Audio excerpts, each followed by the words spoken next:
30% over revised estimates? Why have you slashed funds for crop insurance scheme by 25% over revised estimates? Why has the Data Protection Board of India given only 5 crore rupees when the cost of running Parliament for a single day is more than 9 crore rupees?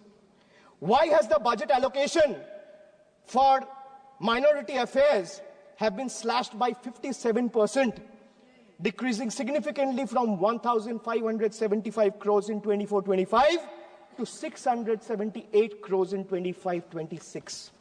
These are hard facts. These are data. Ma'am, now I come to half accountability. After half truths, after half federalism, after half minister, after half-baked answers, I come to half accountability. A government is expected to be 100% accountable. But this coalition government believes in half accountability. You all must be wondering, where is the other 50%? Well, that's conveniently covered by the Godi media. Because if you ask them, if you ask the media, according to them, this government is working 200%, is functioning at 200% efficiency. And in their world, in the media's world, there are no failures. Failures are invisible. Questions are forbidden. The only policy is propaganda. Ma'am, let me make just two quick points to prove their half accountability. 6 rupees a day, while the cost of 2 veg thalis exceeds 150 rupees. Household savings have dipped to a 50-year low. In case of unemployment, youth unemployment is at a staggering 45%. 3 out of 10 graduates today are unemployed. Under PMKVY, only 18% of the trained candidates were placed. Over 90% of the workforce employed in the informal sector lack job security and benefits. Madam, now I'll come to half delivery.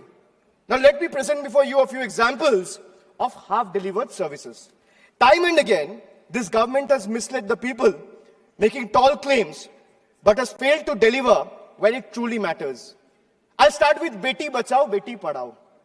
Launched with much hype and fanfare to promote girl child education and welfare, yet over 80% of the scheme's budget was spent on publicity rather than spending it on the actual benefit for girls. Then I come to Jan Dhan Yojana, bank accounts without bank services. Under the Jan Dhan Yojana, 54.66 crore, that means 50 crore, 54 crore, 66 lakh accounts were opened. But 11 crore, 58 lakh accounts remains inoperative.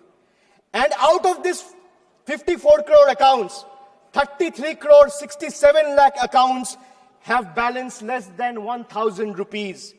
This is a perfect example of financial inclusion in paper, but financial struggle in reality. Ma'am, they spoke about doubling farmers' income, a forgotten promise. They promised to double the farmers' income by 2022. We are in 2025. But today, farmers are drowning in debt, facing stagnant crop prices, rising input costs, and no legal MSP guarantee. Pradhan Mantri Fasal Bima Yojana benefit insurance companies more than the farmers. Smart Cities Mission, hype versus reality. They promised over 100 smart cities, but most projects today remain on paper or are rather incomplete. Basic infrastructure in many towns are crumbling, while funds remain underutilized or diverted to beautification projects. They spoke about making in India. That means they spoke about revolutionizing the manufacturing industry. But what is the reality and truth of Make in India? More imports, less manufacturing. Local industry today struggles under the rising imports from China, inconsistent policies, and low capital investment. Instead of boosting domestic production, India's trade deficit with China has skyrocketed over the years. Unemployment, they promised about 2 crore jobs every year, but in reality, unemployment remains at a 45-year high. They promised houses for all by 2022, yet another broken promise. In 2015, A promise was made to provide every household a home by 2022. 3 years later, in 2025, as the deadline passed, millions still await promised homes, highlighting delays and unmet expectations. Pattern, if you look at the pattern, big announcement and half execution, or rather zero execution. From infrastructure to education, health to employment, BJP's governance is a pattern of half delivery. Grand promises, incomplete execution, and shifting blame when failures are exposed. This budget is like when I went through the budget, I was here when Madam Finance Minister presented the budget, but later I went through the budget document. Ma'am, all I realized is this budget is like those promises where you promise free meals, but charges exorbitantly for, giving a chair to sit, free water, service. So this budget is like a buffet that promises free meal, but charges exorbitantly for water, service, and cutlery. While taxpayers find momentary relief in minor reduction in income tax slabs, the government swiftly offsets these benefits through indirect taxes on fuel, essential commodities, rising road tolls, and higher consumer good prices driven by the increased GST rates. It's evident that these reliefs are nothing more than a mere illusion. Much like the Jio's once free data plans, attracting millions of users at a time, and then they raised the tariff sharply, which now comes monthly at a hefty price tag. The government claims to provide relief, but the reality for the middle class tells a different story. Let me give you another small example, and these are real examples. The government claims of an 80,000 tax benefit for an individual whose income is 12 lakh rupees annually. But it's nothing but a misleading farce. They thumb their chest about relief while simultaneously bleeding the common taxpayer dry through GST and unchecked inflation. A taxpayer in this income bracket, that means someone who is earning 12 lakh rupees annually, spends on essential categories like food, housing, education, healthcare, railway travel, air travel, transport, recreation, and each of these are subjected to steep GST rates under NDA's failed economic policies. The result, if you do a quick calculation, you will see that someone earning 12 lakh rupees ends up inadvertently paying 98,000 in GST. So the illusion of 80,000 tax benefit that BJP is desperately trying to sell, in reality is snatched away from GST alone. That means someone earning 12 lakh rupees is inadvertently having to pay 98,000 rupees on the account of GST alone. Then you have surcharges, you have cess, you have toll tax, you have many other tax. You have STT, security tax. And why I talk about GST? Because whatever one required to exist, madam, from medicines to tea, from toiletries to toothpaste, from hair oil to cooking oil, from fuel to oxygen cylinders, from rice to sugar, from butter to ghee, from undergarments to footwear, from biscuits to even popcorn at the movies, everything is taxed. In fact, more is lost to GST than they claim to give back. To make matters worse, there are several other taxes like I mentioned. There is toll tax, there are security transaction tax, there are cesses, there are surcharges, and then there's inflation also, which continues to erode whatever little remains. With an average 6% annual inflation, if someone is earning 12 lakh rupees today, that will shrink down to 10 lakh in 3 years.